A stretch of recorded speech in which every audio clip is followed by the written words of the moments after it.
할렐루야. 어제보다 많이 오셨습니다. 내일은 더 많이 오실 줄 믿습니다. 이번 집회에 오늘 저를 처음 보시는 분 한번 손들어 보실까요? 처음 오신 분? 예. 그리고 남의 읍교회 말고 손님으로 오신 분, 다른 교회에서 오신 분 손들어 주시겠습니까? 예, 감사합니다. 오늘 동천교회 찬양 제가 은혜 참 많이 받았습니다. 예, 감사합니다. 기도하겠습니다. 거룩하신 하나님 아버지 은혜를 감사합니다. 이틀째 날 밤 하나님의 백성들 말씀을 사모하며 하나님께서 부어주실 그 은혜를 사모하며 이 밤에 우리가 함께 주의 이름 앞에 무릎을 꿇었습니다. 오늘도 말씀하여 주시옵소서. 하늘문을 열어 주시옵소서. 모든 심령들에게 부흥의 축복을 주셔서 부흥된 심령들이 교회로 돌아가 섬길 때 교회들이 부흥되기를 원합니다. 남해의 부흥의 불길이 일어나기를 원합니다. 남의 땅이 하나님의 거룩한 도시가 되기를 원합니다. 이번 집회를 통해서 그 부흥의 축복을 하나님께서 부어 주시옵소서. 이 장소를 지켜주시고 보호하여 주시옵소서. 함께 참여하는 모든 성도들의 교회와 그 가정을 지켜주시고 보호하여 주시옵소서. 종이 두고 온 가정과 교회도 지켜주시고 보호하여 주시옵소서. 이 시간 이 연약한 종을 주님의 도구로만 쓰시며 내 입술을 주님의 도구로만 쓰시며 이 복음이 증거되고 선포될 때에 예수님의 모습만 나타나게 하시고 청중들이 예수님만 바라볼 수 있도록 축복하여 주시옵소서. 예수님 이름으로 감사하며 기도합니다. 아멘. 서로 축복하겠습니다. 내가 믿음을 가져야 합니다. 큰 믿음을 가져야 합니다. 경상도 남자와 여자가 결혼을 해서 신혼여행을 갔습니다. 신혼여행을 갔는데 그 신혼여행지에 서울서 결혼한 신랑 신부가 왔어요. 그래서 이제 같이 같은 코스를 다니면서 이제 여행을 다니는데 이 경상도 신부가 한 번은 딱 봤는데 이 서울 신부가 신랑을 보고 자기야 나 사랑해? 서울말은 끝을 올려주면 됩니다. 쉬워요. 끝을 올려주면 서울말. 나 사랑해? 밥 먹었어? 그러면 서울말이. 그러니까 이 신랑이 그럼 자기야 내가 얼마나 너를 사랑한다고 막 안아주고 뽀뽀를 하고 난리가 났어요. 이 경상도 신부가 그게 너무 부러운 거야. 그래서 이 경상도 신부도 그 바깥에서 할라카이 도저히 죽을 시리버가 못하겠고 내가 오늘 숙소에 가서 한번 해봐야 되겠다 딱 다짐을 했어요. 그리고 또 여행을 가는데 이 서울 신부가 신랑에게 또 이렇게 이야기를 합니다. 자기야 나 배가 고픈데 바나나를 먹고 싶네? 그래 그럼 여기 잠깐만 기다려 내가 버뜩 사올게. 그러더니 이 서울 신랑이 쫓아가서 바나나를 사와가지고 딱 가가지고 자기야 먹어봐 얼마나 맛있니 먹어봐. 신부 입에 막 까넣어주니까 신부가 그 바나나를 먹으면서 정말 맛있어 자기야 고마워 그렇게 막 좋은 닭살 모습을 보였어요. 경상도 신부가 됐다 오늘 나도 한번 바나나를 맛을 봐야 되겠다. 그리고 이제 그날 여행을 다 마치고 숙소에 돌아왔습니다. 이 경상도 신부가 이제 낮에 한 걸 다 기억을 했다가 신랑이 이제 분위기를 싹 잡고 분위기를 싹 자기야 내 사랑하나 물었어요. 그러니까 이 경상도 머스마가 하는 말이 와, 니 안 하던 짓을 왜 갑자기 하노? 경상도 신부가 실망을 해버렸어요. 사랑해 이 한마디를 듣고 싶은데 실패한 거예요. 안 되겠다. 두 번째 시도 한번 해보자. 자기야 나 배가 조금 고픈 것 같는데 나 바나나를 먹고 싶다. 그러니까 경상도 신부가 그때서야 이 밤에 어디 가서 바나나를 사오노? 고마 디비 자자.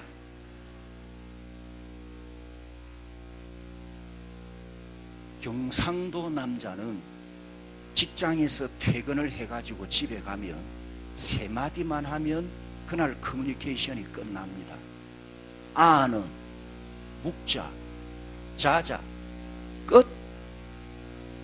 따라서 합니다. 흉내낸다고 되나? 따라서 합니다. 흉내낸다고 되나? 흉내낸다고 되나? 안 됩니다. 여러분이 지금 드라마를 보고 계시죠? 요새 무슨 드라마가 인기가 있습니까? 예? 무슨 드라마요? 잘 안 들려요. 하여튼 드라마를 보면 참 부러운 아들이 나오고 부러운 딸이 나오지요. 그때 우리가 어떤 마음을 가집니까? 어머니들이 내 아들도 저 아들처럼 됐으면, 내 딸도 저 딸처럼 됐으면, 아이고 우리 집 화상이 저것 좀 보고 10%만 배우가 나한테 해주면 좋겠다. 저 화상이 저렇게 성질이 못돼갖고 화상아 저거 좀 봐라, 저 봐라, 저 봐라. 따라서 합니다. 흉내낸다고 되나? 안 돼요. 흉내낸다고 안 돼요. 우리는 고린도후서 5장 18절입니까? 말씀처럼 예수 그리스도 안에서 재창조함을 받아야 돼요. 재창조, 구속받은 재창조. 그래서 하나님이 주신 고유한 성품은 바뀌지 않지만 성질머리는 바꿀 수가 있어요. 얼마든지 또 바뀌어져야 합니다. 자, 남자들만 따라서 합니다. 경상도 전부 보리문디들. 저도 경상도 사람입니다. 부산에서 태어났고 창원에서 자라서 저도 경상도 남자. 자, 우리 경상도 머슴아들만 합시다. 성질머리는 고쳐야 된다. 성질머리는 고쳐야 돼요. 맞습니까? 하나님이 내게 주신 고유한 성품은 그건 안 바뀌어져요. 왜냐하면 그건 하나님 형상이거든. 고유한 성품은 하나님을 닮은 형상이지만 이 아담의 죄값 때문에, 원죄 때문에 이 성질이, 이게 병이 들었어요. 성질이 병이 들어가지고 나타나니까 이 가족을 힘들게 하고 옆에 사람에게 상처를 주는 거 아닙니까? 이건 예수님의 피로 속죄함을 받고 다시 하나님의 형상으로 새로운 피조물로 거듭나고 재창조되어야 하거든요. 자, 이제 아내들이 옆에 혹시 남편하고 같이 앉았으면 이렇게 한번 남편에게 한번 확인시켜 줍니다. 방금 강사 목사님 말 들었지? 자, 한번 하세요. 방금 강사 목사님 말 들었지? 흉내내면 안 된다 안 가나 봐라. 거듭나야 된다 안 가나 봐라. 아멘. 우리 자녀들도 마찬가지입니다. 드라마 보면서 내 아들도 내 딸도 저렇게 되었으면 제발 꿈 깨십시오. 그건 드라마입니다. 아세요? 이 드라마에 악역을 맡은 배우가 밖에 나가가지고 할머니들 막 뺨을 때린대. 이놈의 새끼 그걸 못된 짓을 해가지고. 실제로 뺨을 맞는데요. 할머니들 옆에 지나가면. 왜? 악역을 맡았으니까.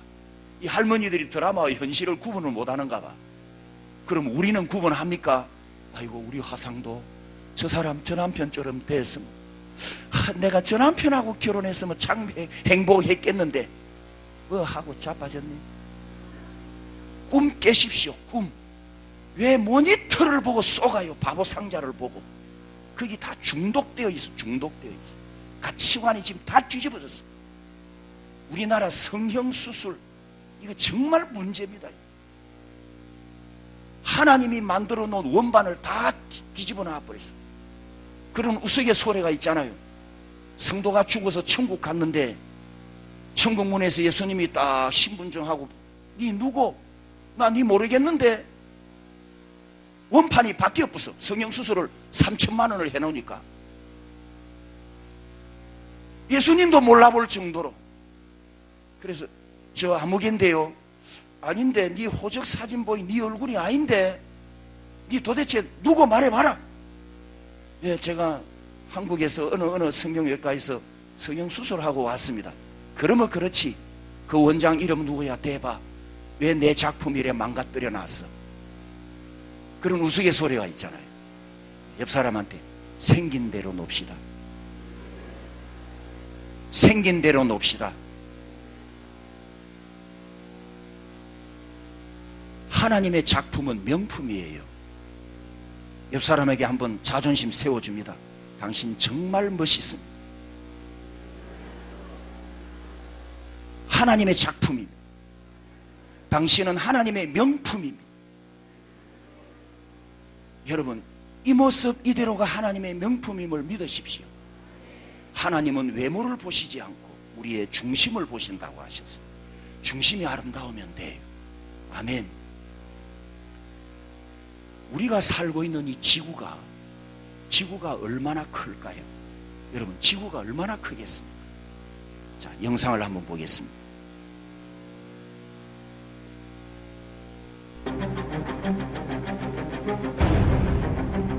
볼륨 좀 돌려주세요.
위대하신 하나님, 창조주 하나님께 우리 영광의 박수 돌려드리겠습니다. 하나님 정말 위대하십니다. 옆 사람한테 한번 물어봅니다. 네 모탈이는 얼마나 되노?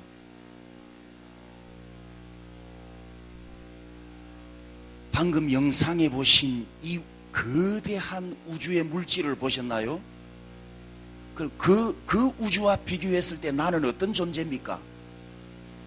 예? 보여요, 안 보여요? 보여요, 안 보여요? 어떤 존재입니까? 예? 옆 사람한테 까불지 마라. 우리 모타리가 정말 적잖아요. 아무것도 아니에요. 그런데 우리가 뭘 가졌다고, 얼마나 가졌는데, 힘이 있다고, 얼마나 힘이 있는데, 키가 얼마나 크다고. 188 나와보세요. 189 나와보세요. 나 188이거든. 여기서는 내가 키 제일 크네. 우리가 커봐야 얼마나 크고, 알면 얼마나 많이 알고, 가졌으면 얼마나 많이 가졌을까요? 이 거대한, 아니 광대한 우주 속에 나라는 존재가 뭡니까, 여러분? 옆 사람한테 목에 힘 빼라. 좋은 말 할 때 목에 힘 빼라. 우리를 향한 하나님의 눈길입니다. 너 힘주지 마라. 지금 이 영상은 그걸 우리에게 가르쳐 줍니다. 정말 우리가 하나님 앞에 겸손해야 돼요. 가질수록 겸손해야 돼요. 아멘. 다시 우리 처음 오신 분은 할 수 없고, 또 우리가 낮에 했던 말 엔가이 헤라이, 엔가이 헤라이. 못 오신 분은 할 수 없고, 오신 분만 은혜 받으십시오. 여러분, 정말 우리는 아무것도 아닙니다. 지금까지 인류가 발견한 가장 큰 물질은 VY 행성이라는 것입니다. 이 VY 행성이 얼마나 크냐 하면은 직경이 28km예요. 지구에서 5천 광년 거리에 떨어져 있는데 이 VY 행성을 비행기를 타고 이쪽 끝에서 저쪽 끝까지 가려면 비행기가 시속 900km로 날아갑니다. 자동차 9배 속도예요. 이렇게 빠른 비행기를 타고 1100년을 날아가야 한 바퀴를 내요. 우와, 이럴 때는 좀 표현을 하셔야죠. 감정 표현. 우와, 비행기를 타고 1100년. 우와. 근데 여러분, 이건 아무것도 아닙니다. 더 놀라운 걸 보십시오. 빛이 날아가는 속도가 1초에 30만 킬로미터를 날아갑니다. 우와, 할렐루야. 이 빛이 1년 동안 날아가는 것을 따라서 합니다. 1광년. 1초에 30만 킬로미터인데 1년 동안 가는 것을 1광년이라고 표현을 하는데 1광년은 10조 킬로미터를 날아갑니다. 우와. 그런데 1977년도에 미국에서 보이저 2호를 발사했는데 얼마나 인간의 기술이 대단하냐. 33년 동안 지금 이 별이 날아가고 있어요. 여기 2010년이니까 5를 더하면 38년째네. 38년째 인공위성이 날아가고 있어요. 그동안 날아간 거리가 얼마냐? 174억 킬로미터인데 요거는 빛이 17시간밖에 안 된대요. 빛거리가. 그런데 여러분 보십시오. 지금 보고 계시는 저 그림이 뭐냐 하면은 전체 사진을 다 나사 본부에서 찍어가지고 사진을 수백만 장을 찍어서 이걸 이제 딱 하나로 볼 수 있도록 압축한 거예요. 이게 뭐냐 하면 지금까지 인간이 발견한 은하계, 이 우주에 있는 별들을 한 장의 그림으로 딱 압축을 시켜 놓은 것입니다. 여러분, 우리가 살고 있는 지구는 태양계에 소속되어 있어요. 태양을 중심으로 하는 이 은하계에 소속이 되어 있는데 우리가 살고 있는 지구가 한 개의 은하계에 소속이 되어 있습니다. 그런데 한 개의 은하계에 별이 몇 개 있냐 따라서 합니다. 1000억 개. 1000억 개. 우와, 작아요 많아요? 별 하나가 1000억 개. 이해되었습니까? 그런데 인간들이 발견한 별은 몇 개냐? 이 은하계 하나에 별 몇 개? 1000억 개. 은하계 하나에 별이 몇 개? 1000억 개. 이 은하계가 몇 개냐? 또 1000억 개가 있대. 이제는 기절해붙다. 와, 소리가 안 나온대. 조금만 더 가면 졸도할 건데 상상이 됩니까? 안 됩니까?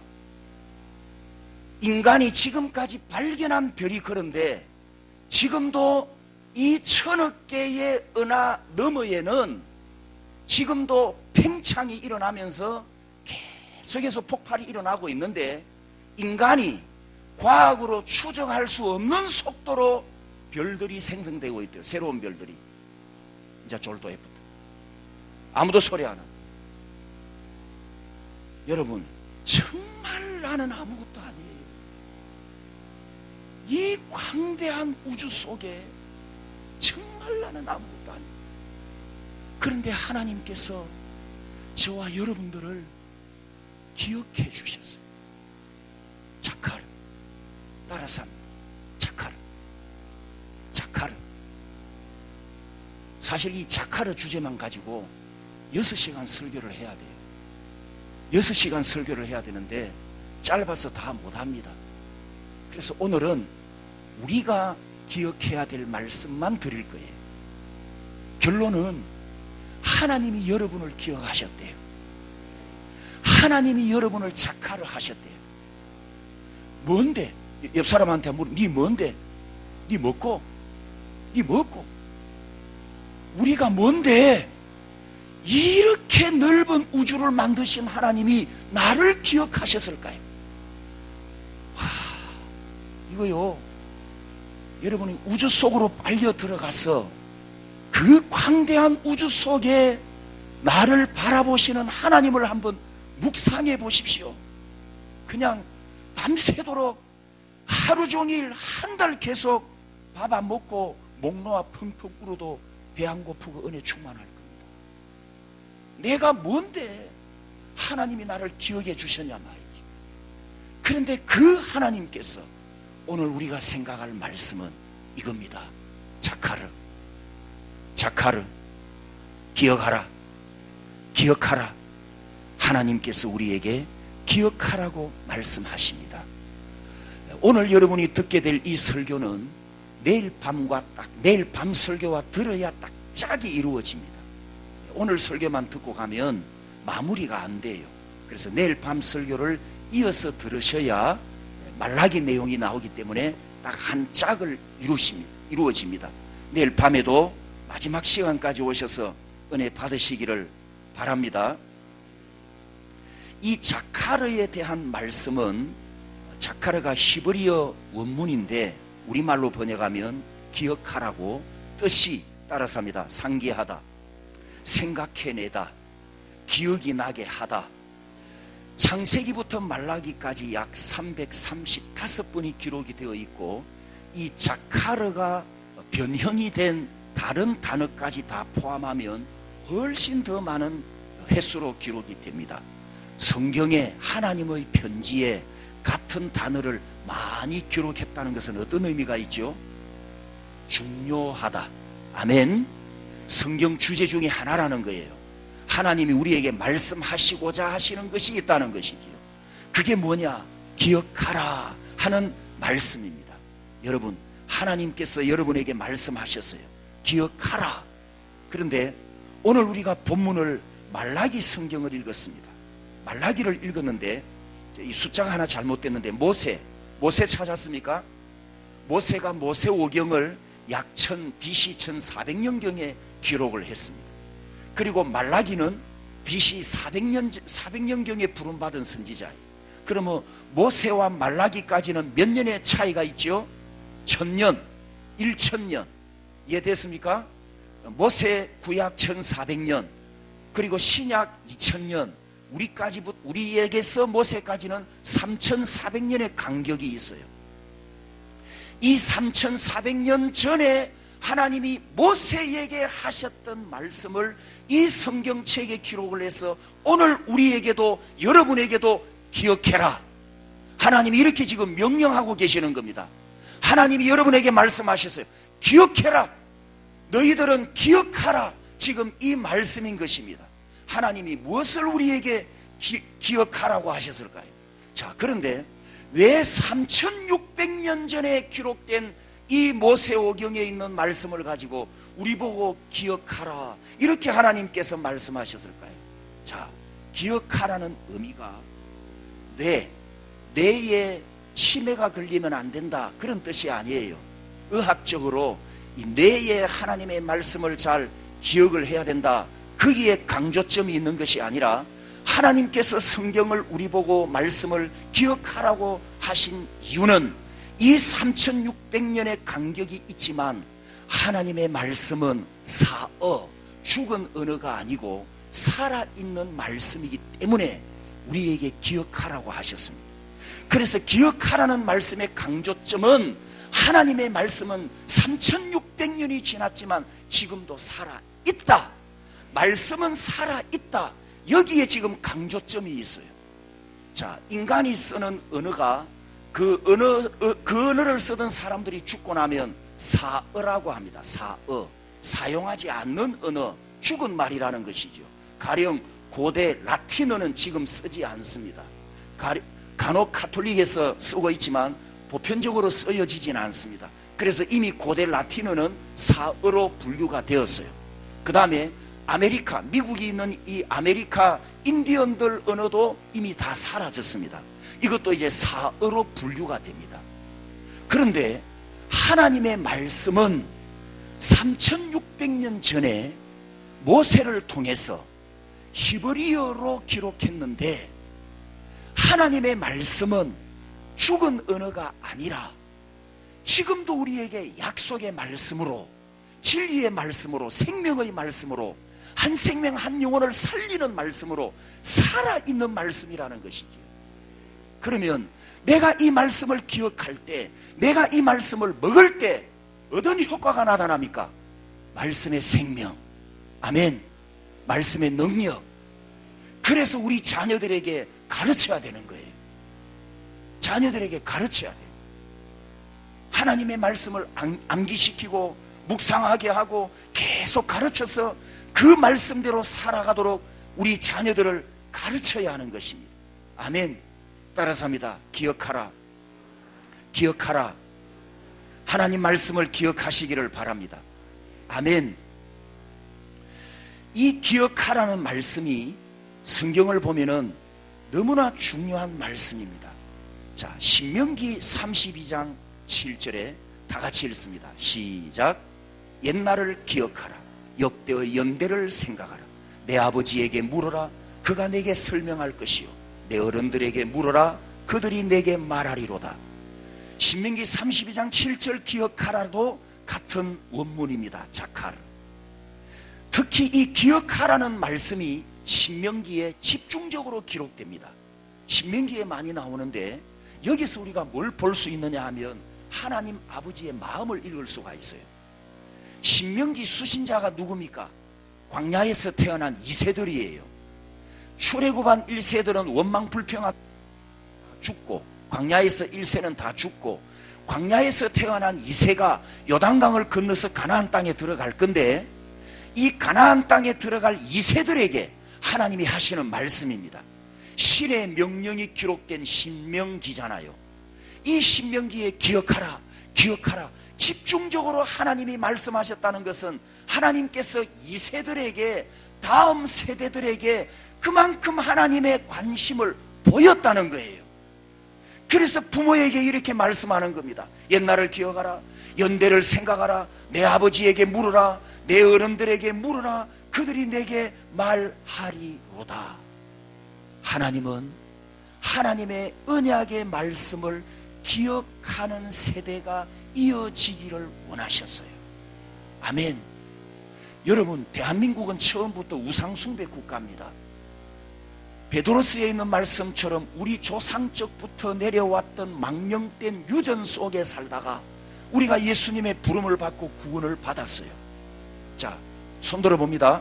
지금 우리 가문에 예수를 안 믿었는데 내가 처음 예수를 믿었으면 1대가 되는 거지요. 이해되셨나요? 내가 처음 예수 믿으면 1대, 내 부모님이 예수를 믿었으면 2대. 자, 손 들어봅니다. 1대, 믿음 1대.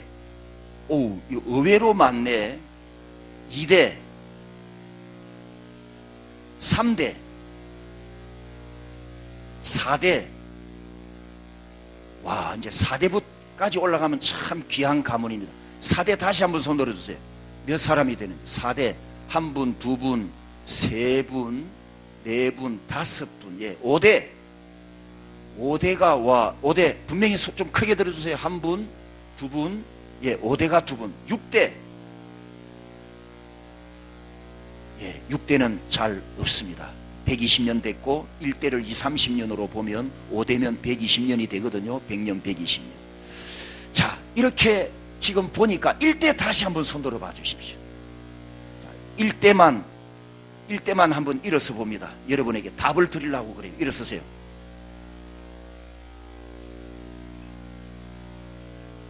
여러분의 사명이 뭔지 아십니까? 잘 들어보십시오. 여러분의 사명은 목사님도 1대십니까? 축하합니다. 여러분의 사명은 여러분의 가문을 믿음의 명문가로 만드셔야 돼요. 그 사명이 여러분에게 있어요. 왜? 1대니까. 맞습니까? 여러분 부모 세대까지 우상숭배했잖아요.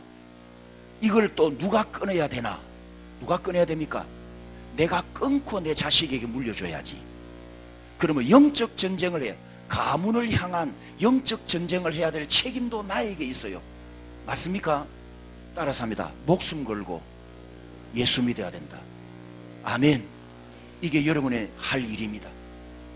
내 가문을 위해서, 내 자녀들을 위해서, 내 후손들을 위해서 여러분 1대부터 믿음의 명문 가문이 출발하기 시작했어요. 그래서 이 믿음의 대가 이어져야 되고 하나님이 그토록 그토록 갈망하시고, 얼마나 갈망하십니까? 독생자까지 보내주면서 그 아들을 십자가에 못 박아 죽이면서까지 하나님이 갈망하셨던 것은 언약의 백성들이 생산되고 언약의 대가 이어가는 거거든요. 이걸 하나님이 소원하신단 말이죠. 그래서 여러분을 일대로 지금 부르셨어요. 여러분은 영광의 스타트를 한 겁니다. 이 믿음의 명문, 이 가문을 여러분을 통해서 완성되고 이어지기를 축복합니다. 여러분 앉아 계신 분들 한번 큰 축복의 박수 이분들에게 한번 보내주십시오. 정말 진심의 마음을 담아서 앉으십시오. 감사합니다. 너무 많습니다. 의외로 일대가 깜짝 놀랐습니다. 다른 데는 가면 한 3분의 1 정도밖에 안 되는 얘기는 절반이 지금 넘었어요. 그건 희망적인 겁니다. 그만큼 전도가 많이 됐다는 뜻이에요. 할렐루야. 그렇게 분석이 딱 나오잖아요. 자, 일대는 내 가문과 내 후손들을 위해서 목숨 걸고 신앙생활을 해서 내 아버지로 말미암아 내려왔던 아픈 영향들, 우상의 죄값으로 말미암은 영향은 나에게서 끝내야 돼요. 내가 소울 타이를 끊어버리고 나에게서 끝내버리고 내 자녀 세대부터는 정말 예수 그리스도 안에 있는 하나님의 축복만 싱글벙글 누리며 살아가도록 믿음의 후손들을 그렇게 이어가셔야 됩니다. 아시겠습니까? 자, 예수 믿은 지 1년 미만인 사람도 손들어 보십시오. 1년 미만. 다 1년 넘었습니까? 오, 이것도 놀랍네. 초신자는 지금 한 분도 안 왔다는 뜻인데, 넘어가겠습니다. 따라서 합니다. 자카르가 이렇게 중요합니다. 하나님의 마음을 담고 있어요. 하나님의 소원입니다. 기억해라. 나를 기억해라. 내 말을 기억해라. 그걸 지금 하나님께서 우리에게 말씀하신 것입니다. 아멘.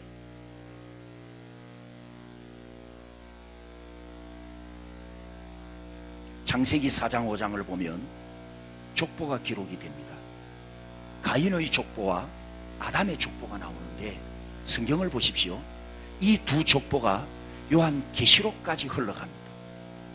한 개의 족보는 하나님의 약속을 이어가는 족보고 또 한 개의 족보는 바벨탑 정신을 이어가는 하나님을 대적하는 원수의 가문을 이어갑니다. 여러분의 자녀와 여러분의 후손들이 어디에 줄 서야 되겠습니까? 약속의 자녀. 아멘. 약속의 가문에 서야 되겠죠. 그래서 여러분이 믿음의 가문에 일대이신 여러분이 또 다른 성도들도 마찬가지입니다만은 위대한 믿음의 조상들이 되시기를 주님의 이름으로 축복합니다. 자, 다시 이 도표를 보겠습니다.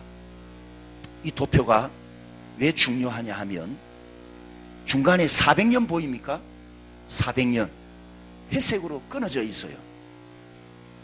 창조부터 현재까지 이어져야 되는데 400년은 끊어져 있습니다. 말라기부터 신약까지. 이 부분을 제가 지금 설교할 것인데 이 말라기부터 신약까지는 자카르가 끊어져 버렸어요. 자카르가 끊어지니까 어떤 문제가 나타났냐, 어떤 고통을 당하느냐, 그 고통 속에도 하나님께서 남기신 그루터기를 통하여 어떻게 예수님이 오실 길을 예비하시는가, 그것을 지금 이 시간 우리가 성경을 가지고 하나씩 그렇게 찾아볼 것입니다. 여러분, 이 400년 동안에 무슨 일이 있었습니까? 말라기 선지자 이후에 하나님이 보낸 선지자가 없었습니다. 이 400년 동안은 왜 끊어졌냐? 하나님의 계시가 없었어요. 선지자가 없었어요. 그리고 성경도 말라기부터 마태복음까지 400년 역사가 끊어져 버렸어요. 잘 들어보십시오. 말라기부터 마태복음까지 400년 역사가, 성경 역사가, 하나님의 구속 역사가 끊어져 버렸어요. 그건 뭘 의미하느냐? 이 400년 동안에 얼마나 부끄러운 일이 있었으면 하나님도 감추고 싶었던 겁니다. 계시가 없었다는 것은, 성경 기록이 중단되었다는 것은 너무너무 창피하고 부끄러우니까 하나님도 그걸 덮어버렸어요. 그것이 계시가 끊어진 말라기 400년입니다. 이 말라기 400년 동안 진리의 등불이 없으니까, 말씀의 빛이 없으니까 완전히 깜깜한 흑암천지가 됩니다. 그런데 놀라운 것은 이 400년 동안 도대체 어떤 역사가 있었을까? 성경에 없으니까 모르지만 이 400년에 있었던 역사를 찾을 실마리가 하나 있어요. 그 실마리가 뭐냐? 세속국가의 역사입니다. 성경 역사는 기록이 끝났지만 세속국가의 역사는 따라서 합니다. 중간시대, BC에서 AD로 전환하는 중간기의 역사가 세속 역사에는 기록이 되어 있거든요. 그 세속 역사를 들추어 보면 이 시대에 하나님의 백성들에게 어떤 일이 일어났는가 흔적을 고고학적으로 찾을 수 있단 말입니다. 자, 놀라운 걸 보십시오. 여러분, 제가 옷을 좀 벗어도 되겠습니까? 감사합니다.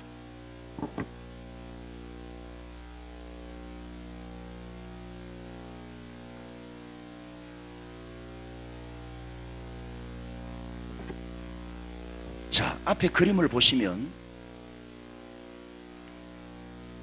성경 역사 400년은 끝이 났는데 이 400년 앞뒤로 200년을 플러스 해가지고 약 600여 년 동안에 어떤 일이 일어나느냐면 밑에 부분 보십시오. 아시리아, 바벨로니아, 페르시아, 헬라, 로마, 따라서 합니다. 5대 제국, 인류사에 나타났던 가장 중요한 5개의 큰 강대국입니다. 그런데 공교롭게도 이 5개의 강대국이 이스라엘, 구약교회인 이스라엘과 다 밀접한 연관을 갖고 있어요. 한마디로 말하면 이스라엘 나라가 저 5대 제국에 두들겨 맞습니다. 동네북처럼. 세속국가가 하나님의 나라를 몹시도 괴롭혀요. 더 놀라운 것은 이제 위에 줄을 보십시오. 석가, 공자, 맹자, 소크라테스, 플라톤, 아리스토텔레스, 이 위대한 지성인들과 철학가들과 지식인들이 BC 500년부터 AD 100년까지 요 600여 년 사이에 저 주인공들이 등장합니다. 여러분, 중국에 가면 큰 성이 뭐죠? 만리장성도 저 시기에 건립되었습니다. 잘 들어보십시오.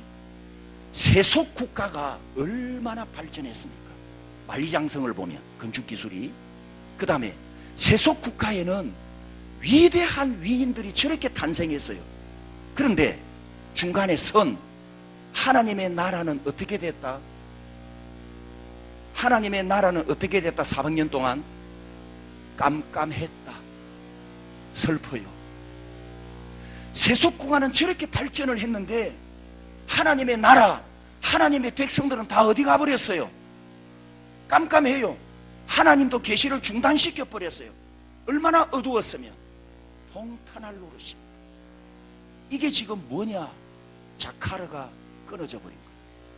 말라기 시대에 자카르가 끊어져 버렸다. 이게 지금 400년의 비극의 역사예요. 더 놀라운 것이 뭔지 아십니까, 여러분? 더 놀라운 것은 그림 나와 있네요. 자, 오른쪽 화살표 보이죠? 오른쪽 화살표. 저 화살표가 무슨 의미냐 하면은 이 중간 시대에 등장했던 위대한 철학가와 공자, 맹자, 지성인들이 만들어 놓은 이론, 철학적인 이론이나 지혜서나 그들이 썼던 글들이, 들어보십시오, 2000년이 지난 오늘까지, 21세기 신인류까지 2000년 전에 저 사람들이 만들었던 지성과 지식과 사상과 정신과 이론이 21세기 지금 사람들의 뇌를 다 정복해가지고 정신사조를 2000년 동안 이어오고 있습니다. 저 사람들 이후에 탄생한 뛰어난 지성인이 있습니까? 없습니까? 없습니다. 2000년 동안. BC 조중간기에 집중적으로 탄생한 저 사람들의 썩어 빠진 무신론 정신이 지금까지 2000년 동안 인간의 정신과 사상을 지배해버렸다. 통탄할 노릇이. 하나님의 나라가 하나님의 창조 이후에 아브라함과 언약을 맺고 야곱의 12아들을 통해서 구약교회를 세웠는데, 구약교회 후손들 중에서 위대한 신앙인이 저 시기에 태어나서 세상을 구원했다 하더라 기록은 없습니다. 하나님의 자녀들 중에 위대한 지도자가 등장하여 한 시대를 정복했다 하더라 이 기록은 성경에 없습니다. 하나님을 경외하는 이 자녀가 하나님의 복음을 세상에 외침으로 이 흑암의 세상을 구원한 위대한 지도자가 나타났다. 성경에는 기록이 없습니다. 그런데 바벨탑 정신을 이어받은 이 타락한 후손들이 정신, 지혜, 철학, 사상을 체계화시켜서 하나님은 없다 헛소리하게 하는 이 정신세계를, 사상세계를 지금까지 2000년 동안 유지되고 있다는 것은 그 배후의 사단의 역사가 얼마나 강한가를 우리가 보여주고, 저게 뒤집어져 가지고 하나님의 나라, 하나님을 경외하는 지도자들이 나타나서 타락한 이 세상을 변화시키고 구원시켰다. 이게 기록돼야 되잖아요. 맞습니까? 말라기부터 마태복음까지 중간에 그게 그 복음서가 들어가야 되잖아요. 하나님의 그 구속 역사가 기록돼야 되잖아요. 그런데 그게 없다는 거예요. 지금 깜깜하다는 거예요. 깜깜해. 그러면 도대체 그 이유가 뭐냐? 그 이유가 이제 오늘 우리가 이 말라기서에 있는 말씀에서 두 가지 이유를 찾으려고 합니다. 첫 번째 이유는 말라기 시대 하나님의 백성들이 하나님의 사랑을 의심하기 시작합니다. 하나님의 사랑을 의심하는데 2절에 보니까 주께서 어떻게 우리를 사랑하셨나이까 하는 도다. 그러니까 하나님 언제 우리를 사랑했습니까? 하나님이 우리를 진짜 사랑한다면 우리가 왜 이렇게 고통을 당합니까? 그렇게 따지기 시작하는 거예요. 그러니까 하나님이 이렇게 대답하십니다. 그 다음에 하나님의 대답이 3절에 2절과 3절에 보니까 이렇게 말씀하십니다. 나 여호와가 말하노라. 에서는 야곱의 형이 아니냐? 지금 맞나요? 아닌가요? 자, 2절 3절 다 같이 읽습니다. 시작.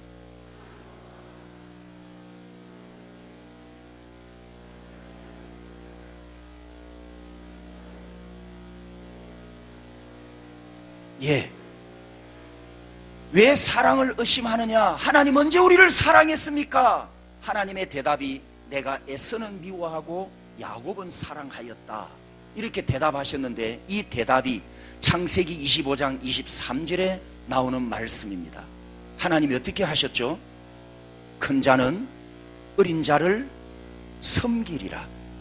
큰 자는 어린 자를 섬기리라. 하나님께서 장자 에서를 놔두고 둘째 아들 야곱을 선택하셨단 말이죠. 하나님이 선택하셨어요. 따라서 합니다. 하나님의 주권적인 사랑. 하나님의 사랑은 주권적인 사랑이에요. 따라서 합니다. 하나님의 사랑은 선수적인 사랑.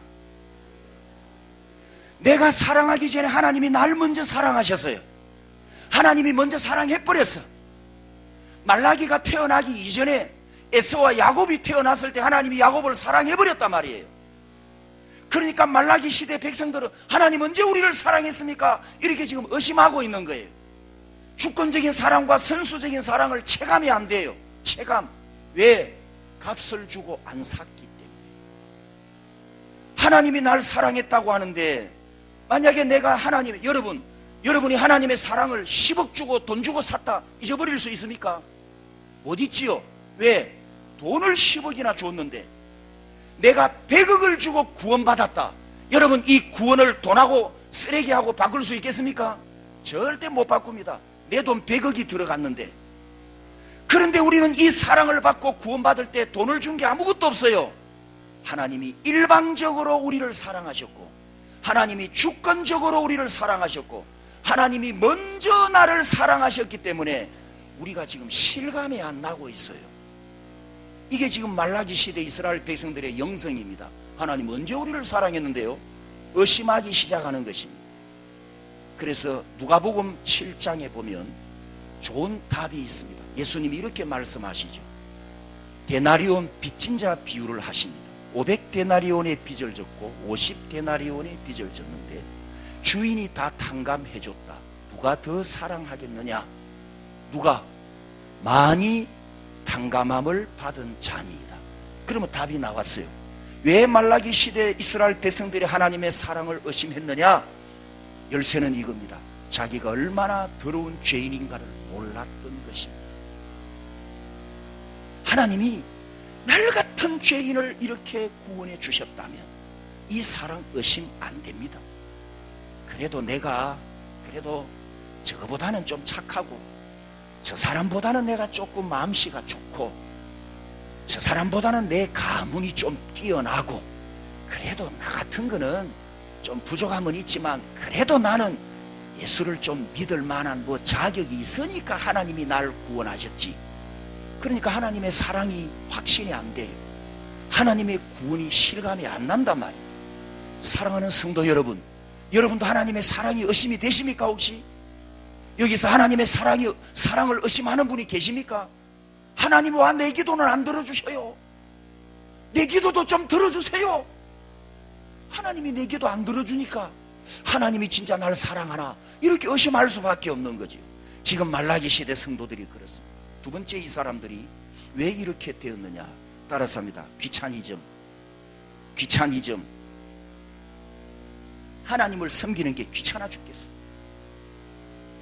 14절에 이는 너희가 말하기를 하나님을 섬기는 것이 헛되니 만군의 여호와 앞에서 그 명령을 지키며 슬프게 행하는 것이 따라서입니다. 무엇이 유익하리요? 여러분, 예수 믿고 나니까 하나님이 벼락부자 되게 해주십니까? 예? 벼락부자 혹시 되신 분 있어요? 예수 믿고? 없죠? 그런데 가져오라 하는 건 왜 그리 많노? 11조 내라, 내 거다. 초생물도 내라, 내 거다. 절기 때마다 제물 가져온나, 내 거다. 구약 보십시오. 얼마나 많은 제물을 바치라고 하는지. 이스라엘 백성들이 하나님은 돈만 좋아하시는갑다. 감사헌금도 생일 감사헌금, 이사 감사헌금, 취직 감사헌금, 성진 감사헌금, 무슨 감사헌금, 무슨 헌금 봉투가 그렇게 많고, 하나님 섬기려고 하니 보통 귀찮은 게 아니에요. 돈이 너무 많이 나가니까 하나님이 귀찮아 죽겠어요. 하나님 뭘 그렇게 우리에게 많은 것을 요구하십니까? 성경에 보면 이것 때문에 이 이스라엘 백성들이 지금 하나님에게 대해서 염증을 느끼기 시작. 이거 싫다. 하나님이 너무 우리에게 많은 것을 요구하고 있다. 그러니까 하나님 섬기는 것이 지금 귀찮아지기 시작한 게 귀찮아지기. 이 말씀을 이해하려면 여러분이 이제 이 지도를 보셔야 됩니다. 이 지도가 무슨 그림이냐 하면 알렉산더라는 대제를 아시지요? 알렉산더가 10년 동안 전쟁을 하면서 유럽을 정복하고 아프리카를 정복했어요. 남은 땅은 이제 아시아입니다. 동진을 하면 아시아가 남았는데 이 10년 동안 알렉산더가 세계 전쟁을 하면서 그 지역에 있는 모든 땅을 다 차지했는데 그 와중에 이스라엘이라고 하는 이 동네 정말 점이에요. 이스라엘 경상북도만한 땅이거든요. 이스라엘 땅이 경상북도만한 땅인데 이 이스라엘은 아까 5대 제국, 성경에 나타났던 그 5대 제국, 아시리아, 바벨로니아, 또 시리아, 애굽, 로마, 헬라, 이 5대 제국에 동네 북처럼 두들겨 맞아요. 동네 북처럼. 그러니까 더 의심할 수밖에 없어. 하나님이 우리를 사랑하시면 왜 우리가 이렇게 동네 북처럼 맞아야 합니까? 하나님이 우리를 사랑하시고 우리가 하나님의 선민이면 왜 이렇습니까? 절기 지키고 제물 가져가고 초생물 바치고 11조 지키고 11조 내고 10계명 지켜봐야 우리 인생은 꽝이네. 아무것도 없네. 여 두들겨 맞고 저기 두들겨 맞고. 그래서 이스라엘 백성들의 신앙이 배교의 길을 걷는데 어떤 길을 걷느냐? 말라기 1장 12절 13절 14절을 보면 하나님께 제물을 가져가는데 어떤 걸 가져갑니까? 형식적으로 빼빼 마른 양을 가져가고 병든 양을 가져가고 험없고 순결하고 살찐 제물을 가져가야 되는데 안 가져갈 수는 없으니까 억지로 자원하지 않는 형식적 예물을 하나님께 바치기 시작합니다. 따라서입니다. 이것이 인본주의 출발이다. 이거 망하는 지름길입니다. 망하는 자기 인생 망하는 지름길. 그러면서 말라기 3장 8절에는 보면 하나님 우리 이렇게 섬겨봐야 소용없으니까 말라기 3장 8절에는 결국 어떤 사태까지 일어나느냐? 뭐 했습니까? 말라기 3장 8절에 뭐 했죠? 예? 뭘 도둑질합니까? 누구 거? 뭔데? 11조. 하나님께 바쳐야 할 11조까지 도둑질을 해버렸어. 그러고도 너희들이 나를 섬긴다고 하느냐? 이게 망하는 인본주의. 자, 여러분 11조가 어떤 의미가 있는지 아세요? 물론 여러분 다 배웠을 거예요. 못 배운 이야기를 제가 지금 드리려고 합니다. 11조를 우리가 왜 하나님께 감사함으로 바쳐야 되느냐?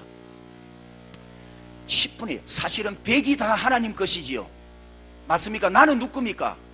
나도 하나님 거잖아요. 10분의 1도 하나님 거고 10분의 9도 하나님 겁니다. 그런데 10분의 9는 우리를 위해서 쓰게 하셨고 10분의 1은 구별해서 헌금하게 하셨어요. 왜 해야 되느냐? 그래야 9가 보호를 받습니다. 이를 하나님께 드려야 내 계좌에 들어온 9가 보호가 됩니다. 이를 안 드리면 9가 보호를 못 받습니다. 안 나야 될 교통사고가 나가지고 수리비 500만 원 깨집니다. 안 다쳐야 되는데 뼈가 부러져 가지고 200만 원 치료비 나갑니다.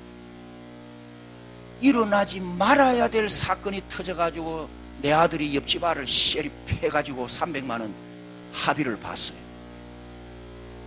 이 사건들이 왜 일어나요? 하나님께 우리 책임을 다 안 했기 때문에, 하나님 경외를 안 했기 때문에. 왜 하나님이 이를 바치라고 했느냐? 그래야 여러분의 구가 여러분의 재물이 됩니다. 진짜 수익이 된다고요. 300만 원 400만 원 나갈 때 돈만 나갑니까? 가슴을 치고 나가잖아요. 가슴에 대못을 박아놓고 나가잖아요. 얼마나 억울하고 아까운 돈입니까? 그 돈을 내가 어떻게 해서 번 돈인데 피눈물 나는 돈이 그렇게 나가니까 내 가슴이 얼마나 상처를 받아요. 가슴에 상처까지 받아요. 대못을 박아놓고 이래저래 손해라. 그러니까 사랑하는 성도 여러분, 하나님을 경외하는 것은 항상 1순위입니다. 모든 거 다 제쳐두고 하나님 경외하고 하나님 섬기고 하나님 말씀대로 순종하는 건 항상 1순위예요. 이 신본주의로 살지 않으면 인본주의는 반드시 망합니다. 그건 성경이 증명하고 인류 역사가 증명하고 있어요. 인본주의는 망하는 거예요. 이거는 절대 망하는 지름길로 가는 거예요. 여러분, 신본주의로 사셔야 됩니다. 하나님 제일주의, 하나님 중심주의, 하나님 뜻을 우선으로 하고 하나님의 말씀이 최고고, 아멘. 이 신본주의 신앙을 가져야 돼요. 옆 사람한테 다시 한번 축복합니다. 목에 힘 빼라. 이 모탈이 작다. 아까 우주 봤지? 아무것도 아니다.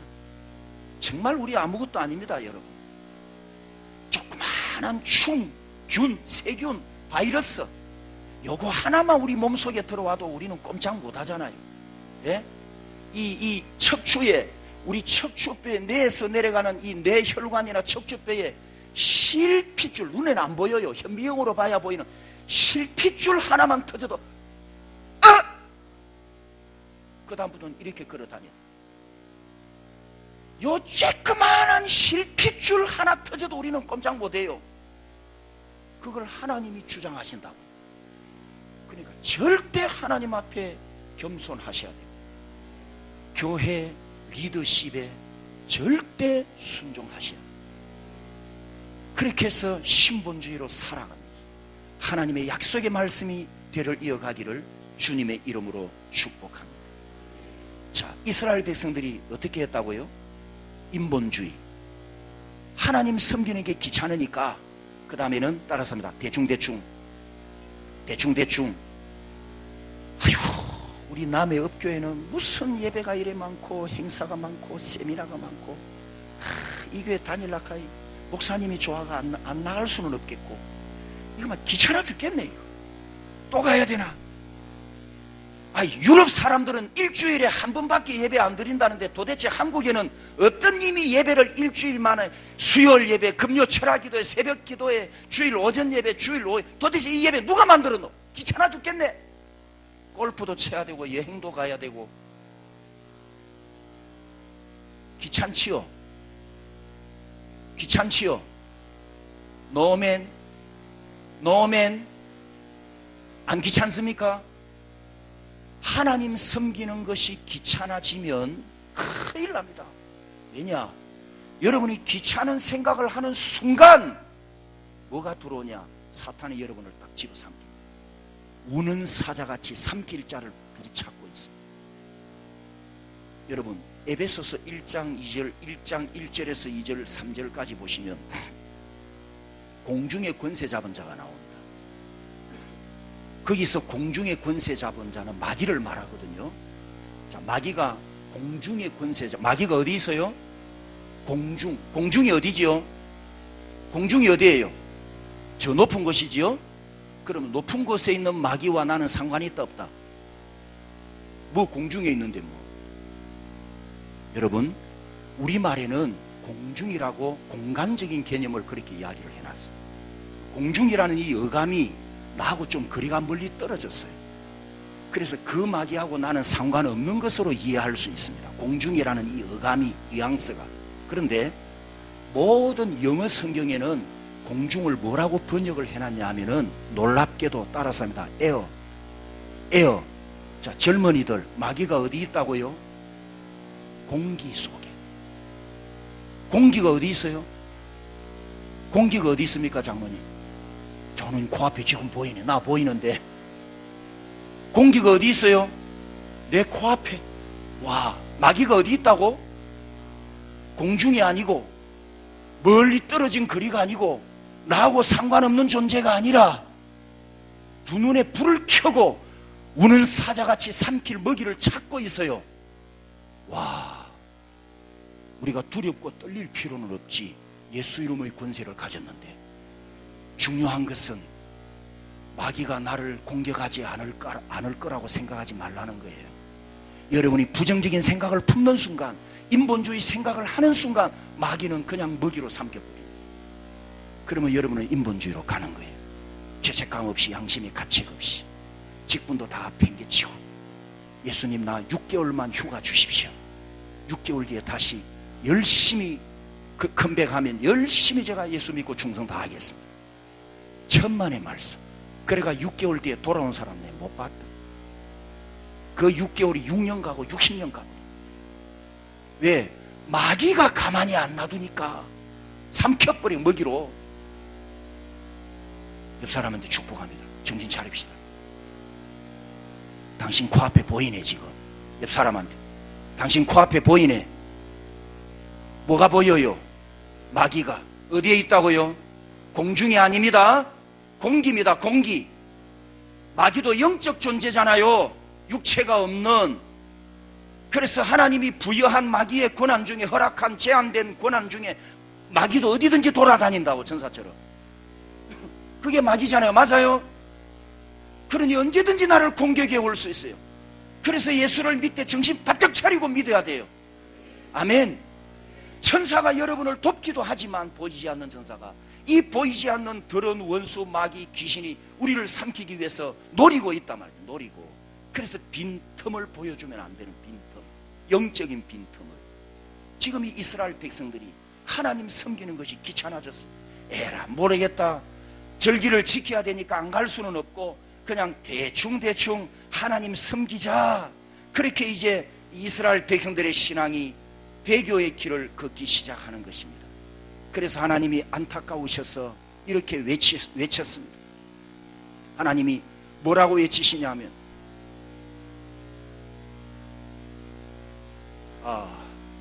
말라기 3장 7절 다 같이 읽습니다. 시작.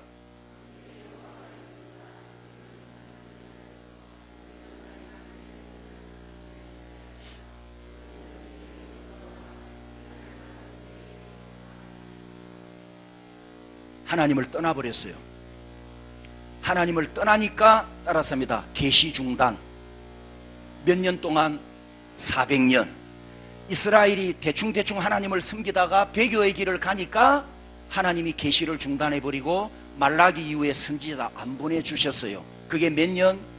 400년. 무슨 시대? 깜깜한 시대. 이스라엘 백성은 깜깜한 시대.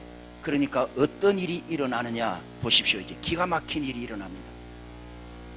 알렉산더가 유럽과 아프리카를 다 정복하고 나서 이제 동양, 아시아가 남았는데 지금 집을 떠나가지고 10년째 전쟁을 했어요. 그래서 이제 이 알렉산더는 야망이 있으니까 동쪽 아시아로 이제 동진을 하려고 합니다. 그러니까 이제 일반 군사 백성들에게서 원망 불평이 쏟아져 나오기 시작했어요. 아이고, 우리가 집 떠난 지 10년인데 마누라도 보고 싶고 자식도 보고 싶고 가족도 보고 싶은데 이제 전쟁 그만하고 돌아갑시다. 10년 동안 이제 싸웠는데 이제 전쟁 그만하고 돌아갑시다. 그런데 알렉산더는 아시아까지 전 세계를 다 정복할 야망을 갖고 있었어요. 그런데 이 왕이 말을 안 들으니까 백성들이 자꾸 원망하고 군사들이 불평을 합니다. 그 와중에 여러분이 세계사를 보시면 알렉산더가 죽습니다. 왜 죽냐? 동진을 못하고 아시아 쪽으로 못 가고 죽는데 기록에는 의문사로 되어 있어요. 그 용장이 조그마한 문제로 의문사를 당했다. 이건 이해가 안 됩니다. 짐작입니다. 아마 살해를 당했을 것이다. 계속 전쟁을 하려고 하니까 이제 추측입니다. 이건. 아무튼 이 알렉산더가 죽고 나니까 이제 지도자가 없으니까 알렉산더가 정복했던 이 4명의 나라가 있는데 4명의 신복, 4명 보이죠? 셀류쿠스 글씨가 작아서 제가 잘 안 보이는데 하여튼 저 동그라미 큰 거 4개입니다. 가운데 노란색 말고 저 4명의 신복이 알렉산더 때 정복한 이 제국을 4개로 분할을 합니다. 4개를 쪼개 가지고 통치를 하는데 문제는 바로 여기 오른쪽 위에 있는 시리아, 지금 아수르, 이라크, 그 다음에 이란, 그때는 시리아입니다. 시리아의 셀류크스라는 사람과 여기 애굽 왼쪽 밑에 이집트, 북아프리카, 이집트의 톨레미라는 왕조가 이제 두 나라가 있는데 이 두 나라가 전쟁을 하기 시작합니다.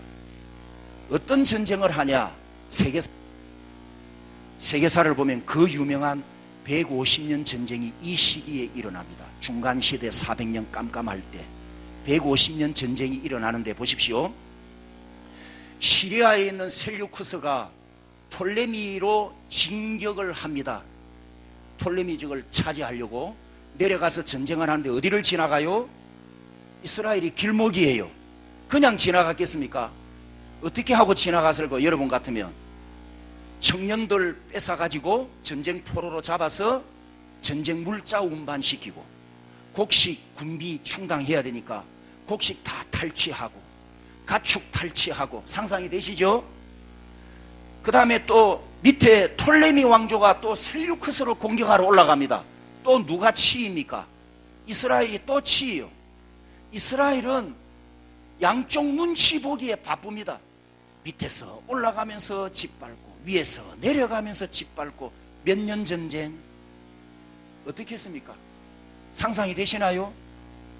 완전히 두들겨 맞는데요. 상상을 초월합니다. 상상을 초월해.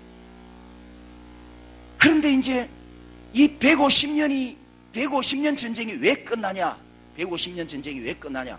막상 막하에 어느 한쪽에 빨리 이겨버리면 이스라엘도 전쟁 피해가 없을 건데 한번 올라가고 내려오고 그냥 마지막 전쟁이 바로 오른쪽 셀류쿠스 저 왕조가 좋다. 이번에는 우리가 마지막이라 각오하고 총진군을 해서 저 이집트를 뺏어먹자 해가지고 모든 군대를 동원해서 마지막 전쟁을 하기 위해서 내려오는데 이 이집트를 딱 와보니까 어라?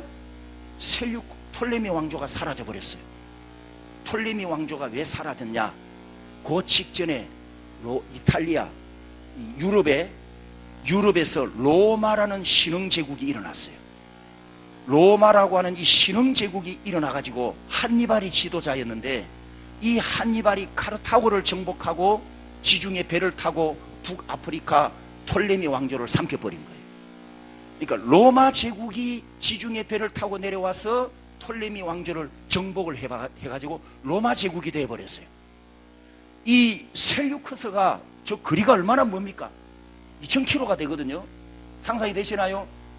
저 2000km가 되는 거리를 어마어마한 군대를 끌고 전쟁을 하러 갔는데 싸울 나라는 없고 다른 나라가 들어섰거든.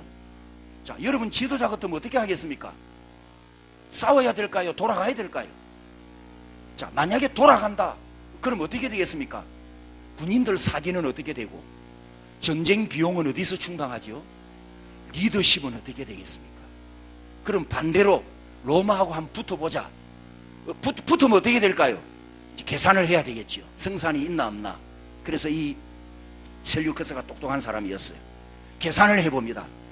지중해를 보니까 로마 함선이 정박해 있는데 오메 기주가 어마어마한 해군을 이끌고 이 북아프리카를 정복한 거예요. 셀류커스가 계산을 해보니까 도저히 저 로마를 이길 수가 없어. 그래서 눈물을 머금고 전쟁을 포기하고 빈손으로 돌아갑니다. 돌아가는데 보니까 이야, 안 그래도 이거 뚜껑 열렸는데 전쟁 못하고 이 분풀이 할 때가 딱 한 군데 있네. 어딜까요? 와, 신령하십니다. 셀류커스가 이스라엘에 들어가가지고 제일 먼저 뭘 하냐? 예루살렘 성전에 들어갑니다. 예루살렘 성전에 들어가서 집기를 다 바깥으로 집어 던져버리고 살아있는 돼지를 끌고 와서 그 안에서 돼지 목을 따버렸어요. 그래가지고 그 피를 온 성전 안에 피칠갑을 해버립니다. 구약의 돼지는 무슨 짐승입니까? 부정한 짐승. 그러면서 이 속에는 화풀이를 하는 거예요. 유대인들이 종교적으로 가장 금기시하는 이 부정한 짐승을 성전 안에 끌고 들어가서 피칠갑을 해요. 그리고 그 성전 안에 있는 금, 은, 기명, 하나님께 제사 드릴 때 쓰던 모든 금, 은, 돈 되는 것은 다 탈취합니다. 여자를 탈취하는 건 말할 것도 없고, 그리고 이스라엘 사람들 집집마다 들어가서 곡식, 돈 될 만한 거 젊은 청년들 싸그리 싸잡아가지고 전쟁터로 끌고 올라가요. 무엇 때문에? 이유가 뭐였어요? 두 가지. 하나님의 사랑이 의심스럽고 하나님 섬기는 것이 귀찮아졌어. 너희들이 내게로 돌아오라. 그리하면 나도 너희에게로 돌아가리라. 그런데 안 돌아왔어요, 이스라엘. 그래, 그럼 나도 눈 감는다. 하나님 돌아섰고 400년 동안 깜깜하니까 그 400년 동안 세속 국가에 밟히고 터진 것이 이 150년 전쟁과 중간시대 깜깜한 400년이었습니다. 하나님을 어떻게 섬겨야 되겠습니까? 정신 차려야 됩니다. 아멘. 정신 차려야 됩니다. 아멘. 그런데 하나님은 하나님의 역사가 망하는 법은 없잖아요. 할렐루야. 인간은 죄를 짓지만 하나님의 역사는 망하지 않거든요. 이렇게 이 셀류크스가 이 이스라엘 안에 와서 온통 난장판을 만드는데 그 중에 민족주의 운동이 일어납니다. 왜 우리가 당하고만 있겠느냐? 그래서 마카비라는 형제들이 의기투합을 해가지고 민병대를 조직을 합니다. 민병대를 조직해서 소위 그 유명한 마카비 혁명이 일어납니다. 이 마카비가 유대인이거든요. 그래서 이 마카비 형제가 모이니까 이 사람들을 지지하는 사람들이 모이겠지요. 그렇게 해서 무장을 해가지고 셀류크스를 대항을 합니다. 대항을 하면서 이 마카비 혁명이 잠시 성공해가지고 예루살렘을 다시 찾기도 합니다. 다시 찾는데 중요한 문제는 결론, 여기서부터 시작이 됩니다. 그 마카비 혁명을 통해서 이 이스라엘 백성들의 잃어버린 나라를 다시 찾을 때 마카비를 도와준 또 하나의 그룹이 있어요. 마카비 형제를 도와준 또 하나의 그룹이 있는데, 이 그룹은 어떤 그룹이냐? 하나님 앞에 경건하게 살고자 하는 그룹이었어요. 하나님 앞에 경건하게 살고자 하는 이 그룹이었는데, 따라서 합니다. 쿰란 공동체. 그 그룹이 쿰란 공동체라고 합니다. 이 쿰란 공동체는 지도를 보시면 사해 위에 이스라엘 본토를 떠나가지고 광야, 저 외딴 곳에 산골짜기에 들어가서 자기들끼리만 모여 하나님의 말씀 묵상하고 기도하고, 메시아가 언제 오시겠습니까? 구약 선지자들이 약속했던 하나님의 구속 약속은 언제 이루어집니까? 위에 계시는 분만 쳐다보고 하나님 약속을 이루어 주십시오. 이 나라 이 민족을 살려 주십시오. 눈물로 부르짖던 경건한 그룹이었어요. 아멘. 이 쿰란 공동체가 하나님께서 어떻게 쓰시느냐 하면,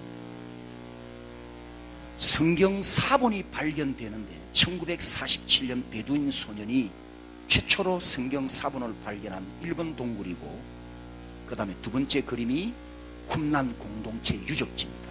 맷떨어진 곳에서 저렇게 집을 짓고 자기들끼리만 모여서 살았던 경건한 사람들의 삶의 터였습니다. 이 쿰란 동굴에서 성경 사본이 발견되는데, 여러분, 이 성경 사본이 11개의 동굴에서 900여 편이 발견되었어요. 이 이야기를 빼먹었네. 아까 셀류크스가 예루살렘 성전에 돼지 피칠갑을 했다 그랬죠. 그때 들어가서 또 한 게 뭐냐 하면은 두루마리, 양피지에 기록된 구약 성경을 전부 뺏어가 불태워버렸어요.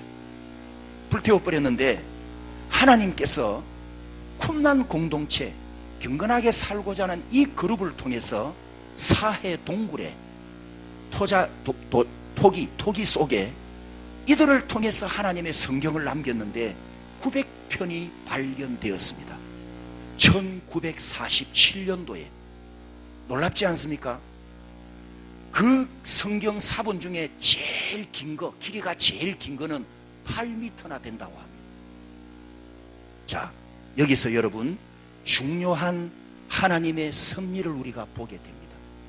그 하나님의 섭리가 무엇이냐 하면, 세상은 이스라엘은 이렇게 망했지만 하나님은 하나님의 자카르를 이어가기 위해서, 약속의 자손들을 이어가기 위해서 하나님이 남겨 쓰는 그루터기가 있다는 거예요. 이 그루터기가 그때 당시 쿰란 공동체였고, 이게 언제까지 나오냐? 예수님 태어나실 때까지 등장합니다. 예수님 오셨을 때, 따라서 합니다. SM파. 그 SM파 중에 한 사람이 누구냐? 세례 요한입니다.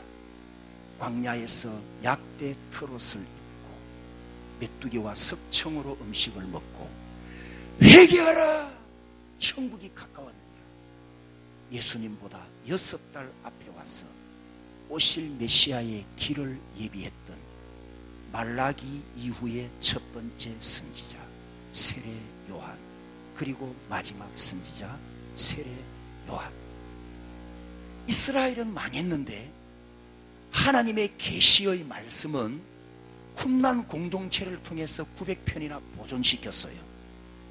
그리고 그 신앙의 대를 이어가는 거룩한 그루터기도 보존을 시켰어요.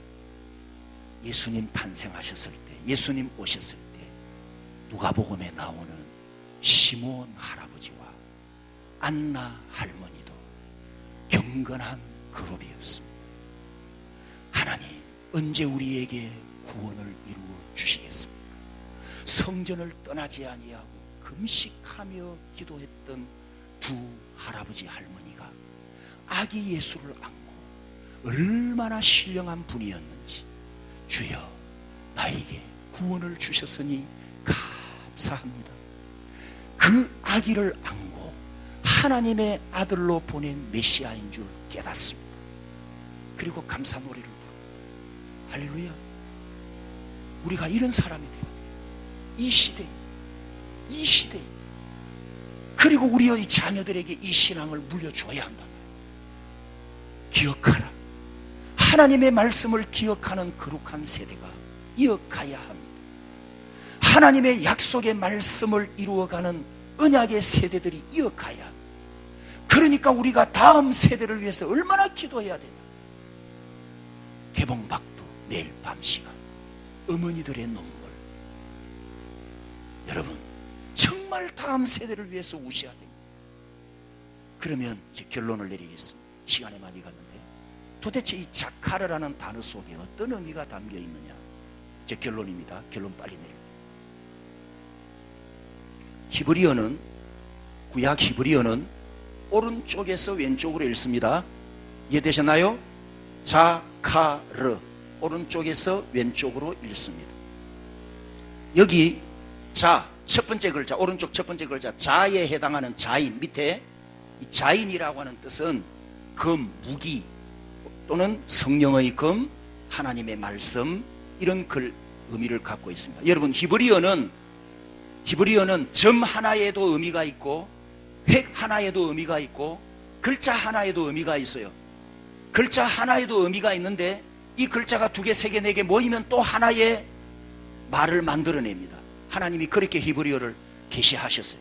그래서 이 자에 해당하는 자인은 하나님의 말씀, 금, 무기 이런 뜻을 갖고 있습니다. 그 다음에 두 번째 르에 해당하는 레쉬, 르에 해당하는 레시는 근본이라는 뜻입니다. 근본이라는 의미를 가지고 있는데 근본이 뭐냐? 근본, 하나님의 말씀을 머리, 기억하라, 자카르, 하나님의 말씀을 각인하면 그게 근본이에요. 근본이 뭐냐? 하나님의 말씀을 가진 사람이 근본이에요. 왜? 하나님의 형상이니까, 하나님을 닮은 사람이니까. 자, 이런 의미가 있고, 그 다음 마지막으로 마지막으로 카에 해당하는 카프, 이건 보좌, 권세, 지배의 의미를 갖고 있는데 따라서 합니다. 남자가 가져야 할 품격. 여기서 남자는 여자를 포함하는 겁니다. 모든 사람, 남자나 여자나 사람이 가져야 할 품격, 이런 뜻입니다. 그러면 자카르란 무슨 뜻이냐? 이 세 글자 각각을 합쳐서 우리에게 하나님께서 계시하시는 자카르의 진짜 중요한 의미는 뭐냐? 바로 근본의 사람이어야 한다. 즉 다른 말로 하면 따라서 합니다. 품격을 가진 사람. 품격을 가진 사람. 어떤 사람이 품격을 가졌습니까? 어떤 사람이 하나님의 말씀을 가지고 하나님의 말씀에서 인격이 나오고 하나님의 말씀에서 삶이 나오고 하나님의 말씀에서 믿음의 고백이 나오고 하나님의 말씀에서 신앙생활이 나오고 말씀에서 사랑이 나오고 말씀에서 순종이 나오고 모든 근원, 출발이 기록된, 기억하고 있는 하나님의 말씀에서 나오는 그 사람이 품격 있는 하나님의 형상이에요. 시집 안 가신 분 손 드세요. 빨리. 시집 안 간 분, 품격 가진 남자 찾으세요. 품격 가진 남자, 하나님의 말씀을 가진 남자. 자, 장가 안 가신 분 손 드세요. 빨리. 품격 가진 여자를 찾아야 된다. 목사 아들, 품격을 가진 여자. 어떤 품격? 하나님의 말씀을 가지고 이 말씀에서 인격이 나오고 말씀에서 삶이 나오는 사람. 하나님이 어떤 사람을 원하셨느냐? 이런 사람을 자카르를 통해서 우리에게 명령하셨어요. 기억해라. 제발 품격을 좀 가져라. 하나님의 형상을 좀 가져라. 하나님 당신을 닮은 백성을 원하시는 거예요. 우리가 하나님 닮아야 돼요. 여러분 자녀들을 아버지 엄마 닮았다 키야 기분 좋지요? 예? 장동거의 닮았네 하면 기분 나쁘잖아요. 나를 닮았다 키야 내가 기분이 좋지. 우리가 하나님 닮아야 하나님 기분 좋으실 거 아닙니까? 그게 자카르입니다. 그게 자카르 후손입니다. 하나님의 말씀을 가진, 품격을 가진 사람이란 말씀입니다. 그런데 그래도 우리는 부족한 인간입니다. 어떻게 합니까? 그래서 마지막 마가복음 10장 45절 다 같이 읽습니다. 시작. 예? 자, 다 같이 읽습니다. 시작.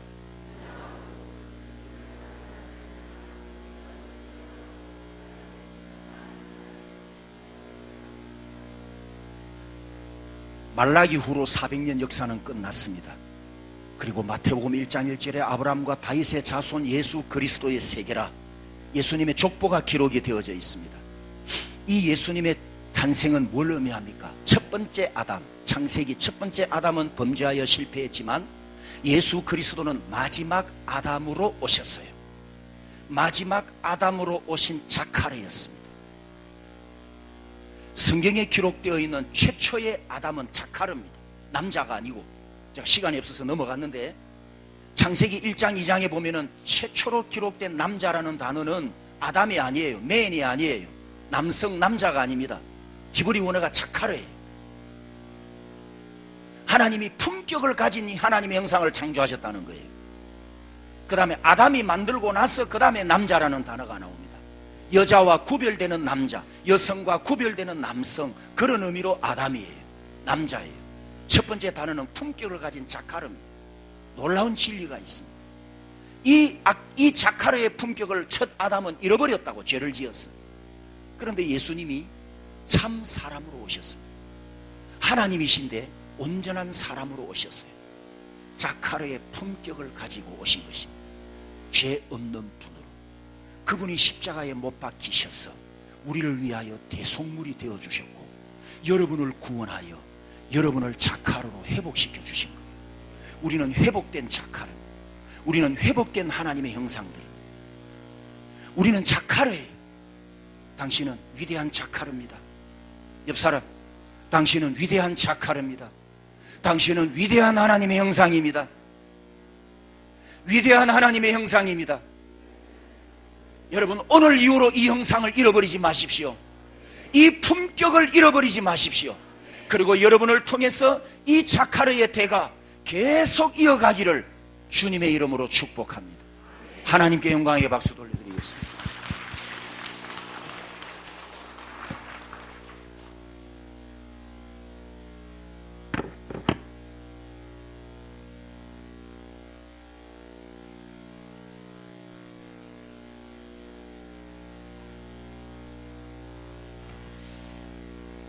할렐루야.